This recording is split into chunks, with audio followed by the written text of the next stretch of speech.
listening to Hugo Talks. So, now, is this where they're trying to lead everyone? Is this the end goal for the control freaks? Through the wide gate.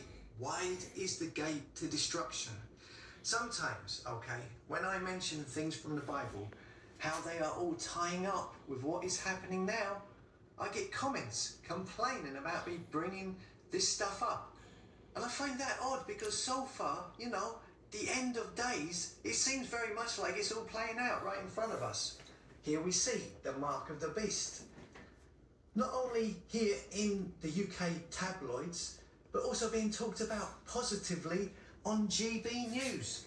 Yesterday, GB News, your pretend alternative news outlet. I told you about this platform. They pretend to say what you want to hook you in. In my opinion, there can't be anybody connected to this platform that isn't part of the system. I mean, they're all following a script to keep you engaged with the system. And if we look at all of the guests they have, these talking heads they bring in, it's the same people who you find on Twitter, who all interview each other, who all do these endless podcasts, the constant cross-promoting. Nearly all of them are ex-media, ex-BBC, ex-journalists, ex-something or other, ex-actors, all on a platform that is regulated by the government, by Ofcom. GB News is regulated by the government. So all of these people know what they can and can't say before they even appear. They are regulated by the government. Don't be fooled by this GB News network, right? They are playing their audiences like a fiddle. Look at their funding, okay? I mean, one of their biggest funders and founders, which got GB News launched, is Sir Paul Marshall. Sir Paul Marshall is closely attached to numerous political parties and political people. Just this example from his wiki page here. In July 2016, Marshall donated £3,250 to Michael Gove's Conservative Party leadership campaign. In 2017, Marshall gave funding to the political news website Unheard. In 2019, Marshall gave $500,000 to the Conservative Party, okay? Then in 2020-2021, Marshall invested $10 million into the political news and opinion channel GB News. Big investor in the government, one of the three main investors in GB News, alongside Warner Brothers. Alright, so anyway, look, dream on if you think these clowns, okay, are standing up for the people. You're deluding yourself. And everything and everyone associated with them is part of the establishment, part of the system, playing you. Sometimes, it's convincing, or they'll say something that you totally agree with, but there's a reason for everything they do. It's all part of the digital trap. And the ultimate end goal as well. Looks like this is it, the mark of the beast here. This is a primer. They are priming people, okay, ahead of time, planting the seeds into people's heads. In the media, this is the Daily Mail, right? Yesterday, it says, it asked the question, would you implant a tiny debit card chip in your hand? Forget fingerprint or facial recognition. Biometric payment is being touted as the future, it says here.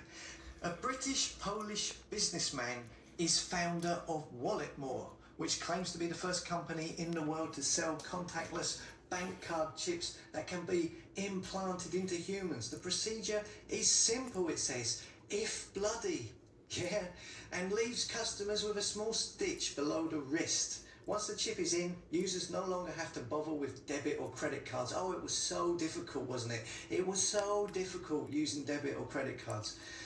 To make a purchase, they can wave their hand over a contactless reader. It might sound like a dystopian fantasy, but Walletmore is evidence of how quickly the payment industry is progressing. You think that's progression?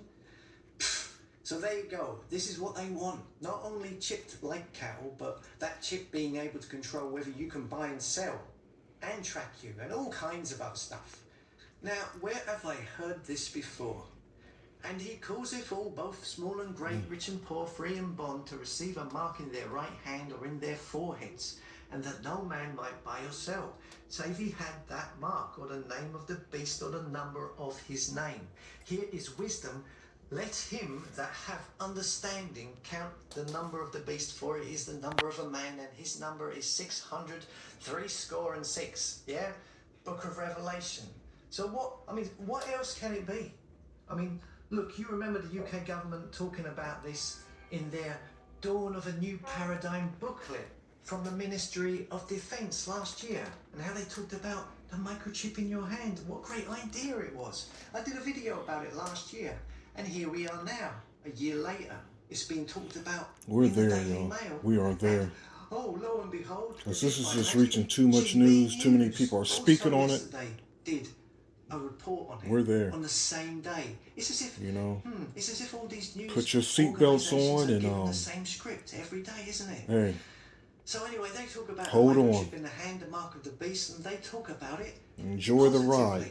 That's the GB News, who one of their biggest funders also has pray. funded the government and has worked Prayer, man. extensively with numerous political parties over the Prayer. last 10 years. Yeah, the same government who are talking Yahweh about the mark Shimmy, of the Yahweh beast Shai, in their keep you from the hour of transhumanist temptation. military of defence You know? booklet. You getting the connection yet? Here's the clip.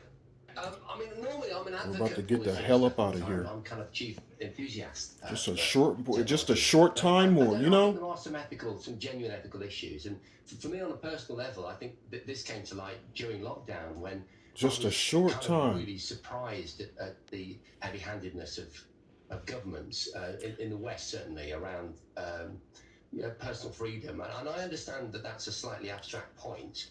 And it was for good reason, but it does worry me, that and the rise of big tech and the way that I think we've kind of lost control of our data. So the notion of having something implanted in your body, so that the simple act of turning your phone off or leaving it to one side, phones having very similar roles in terms of keeping small amounts of data, tracking our whereabouts, which is what these little NFC chips do. So the technology is called near field communication. It's the same stuff that you have in Oyster cards.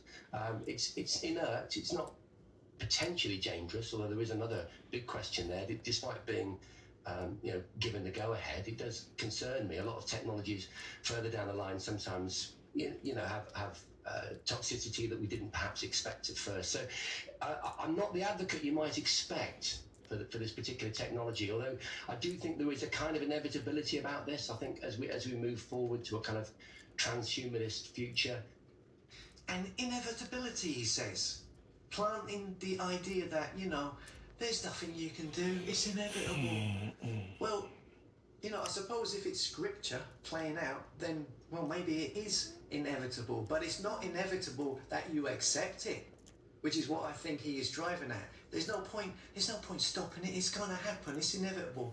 Well, not for me, you Charlie. Never, ever gonna be putting any of your crap inside me. No jabs, no pills, no chips, right? You can put my head on the chopping block and I will tell you to take it and shove it up your poop chute.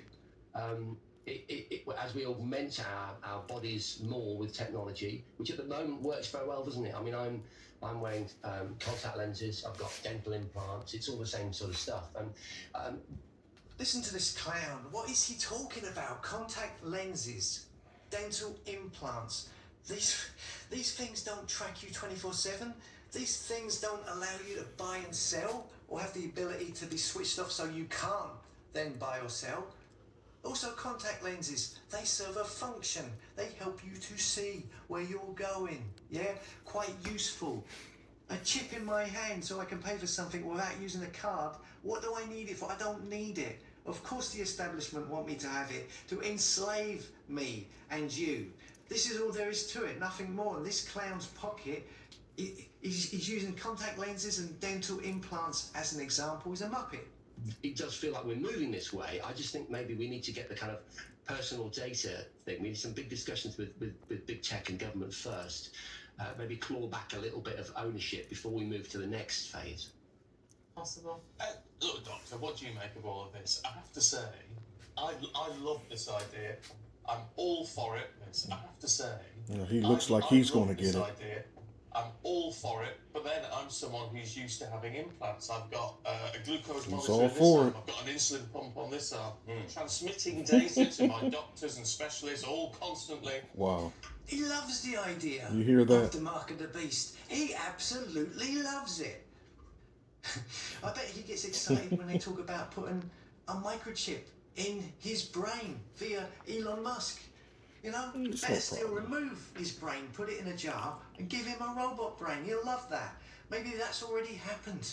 You know, who knows? But the GB News wet wipe presenter loves the idea of being chipped. See, this is what they do. They will have a debate about it, a pretend debate. Someone will play one part, someone will play another part. You know, the opposition. Someone will say, oh no, this data, it needs to be protected. We need to have discussions with the big tech before we go ahead. Then the presenter comes in and goes, oh, I love the idea of being enslaved and chipped and having the possibility of accessibility of all my transactions to be inserted into my body. I think it's a great idea, absolutely spiffing. I hope I make the viewers watching, I hope that I influence them in the same way.